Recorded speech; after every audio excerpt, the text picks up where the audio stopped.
ముగ్గురు కంటే ఎక్కువ మంది పిల్లలను కన్నవారు మాత్రమే దేశభక్తులట. ఒకరుంటే ముద్దు, ఇద్దరుంటే పర్వాలేదు, 3 వద్దని చెప్పేవాడిని. ఇప్పుడు అంటున్నా నేను, 3 కంటే పైనుంటే వాళ్ళే నిజమైన దేశభక్తులు, ఈ సమాజాన్ని కాపాడే వ్యక్తులు కూడా అని చెప్పి ఇప్పుడు చెప్తున్నా. అలాంటి వాళ్ళకి గౌరవిద్దాం.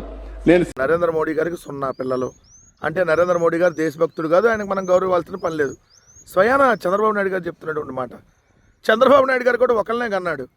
సో ఆయనకు కూడా మనం గౌరవాల్సిన పని లేదు, ఆయన అసలు దేశభక్తుడే కాదు.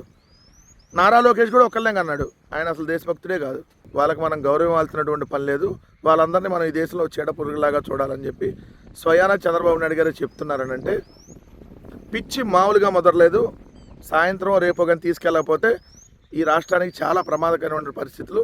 ఖచ్చితంగా ఇమీడియట్గా స్పెషల్ ఫ్లైట్లో ఎర్రగడ్డ మెంటల్ ఆసుపత్రికి తీసుకెళ్లాల్సిందే అని చెప్పి యావత్ ప్రజానీకం కోరుకుంటా ఉంది.